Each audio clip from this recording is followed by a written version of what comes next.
Subscribe करें हमारा YouTube channel और सबसे पहले नए वीडियोस देखने के लिए क्लिक करें नोटिफिकेशन बेल पर।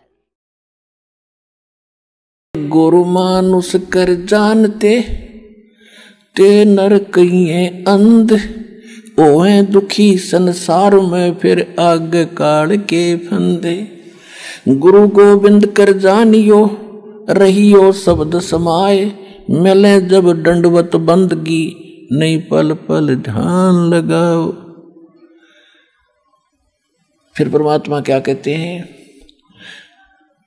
कबीर हरि जय रूठ जा, गुरु की शरण में जावे। कहें कबीर गुरु रूठ गए तो हर ना होत सहाय। अपनात्माओं, जिस समय किसी व्यक्ति को आपदाएं घेर लेती हैं, संकट आ जाते हैं, तो वो क्या कहा करे? अपने आप ही कहता है कि मेरा राम रूठ गया, मेरा भगवान रुष्ट हो गया, मेरा राम रूठ गया, इसलिए मुझे ये कष्ट हो गया, मेरा बेटा मर गया, ऐसे वो फलानी चीज होगी, मेरी भैंस मर गई, हमें कष्ट आ गए, मेरा राम रूठ गया। राम कब रूठता है? कि जब तक हमारे पुण्यों का दौर चलता है तो हम कोई भी साधना करते हैं शास्त्र विरुद्ध या ना करते हैं तो भी हम सुखी हैं। और जो भक्ति करते हैं वो ये सोच रहे होते हैं कि जो भक्ति मैं कर रहा हूं किसी भी देव की, इससे मुझे सारे सुख उपलब्ध है।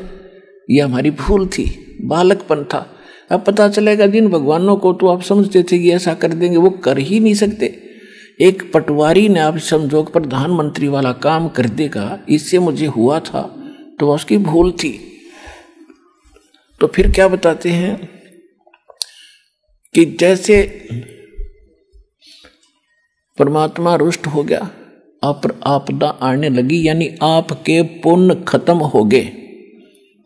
और जिन पे फिर आपदा आती है तो उस समय वो आपदा शुरू हो जाती। पहले तो सुख था उनको, जब भक्ति करे थे या ना करे थे, फिर उन पर आपदाएं ने घेरा तो जो साधना वो कर रहे थे उनसे हटकर चलते हैं, किसी से पूछने के लिए, किसी से पामिष्ट को दिखाते हैं या कोई जंतर मंत्र वाले के पास जाते हैं या किसी की तो और झाड़ा झपटे वाले के पास जाते हैं। इसे सिद्ध है कि जो साधना आप कर रहे थे वो सुखदायी नहीं थी, आपका भूल थी।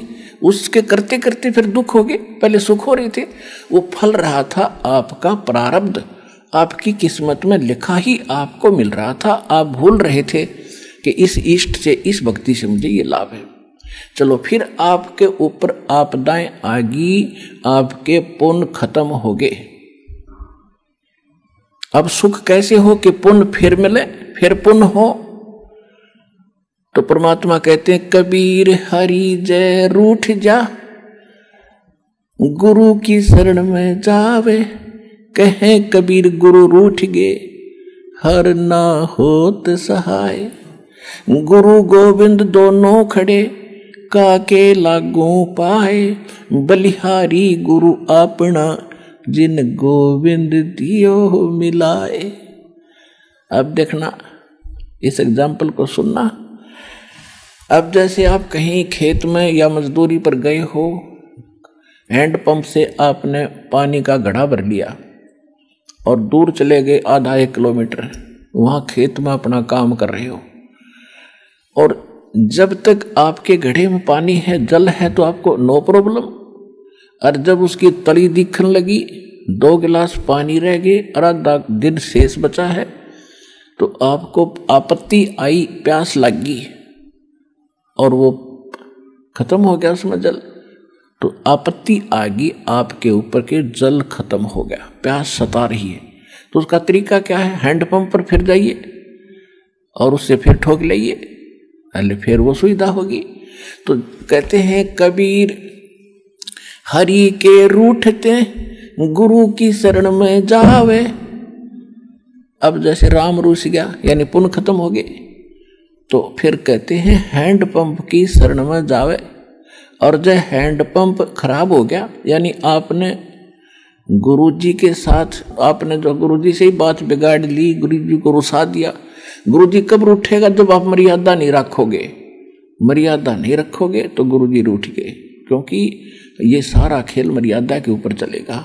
अब जैसे गाड़ी बना कर दे दी पिता ने, ले बेटा चला, और बेटा राम पंचर करके उसमें कील गो का खड़ा हो गया तो पिताजी उस तो खुश होगा, पंचर करके खड़ा मूर्ख, जान के करे जाने हो जाए उसका इलाज है।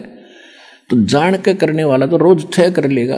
तो इसलिए आपको समझा जाता है कि ये क्रिया नहीं करना, ये करना, तो तब गुरु रूठेगा।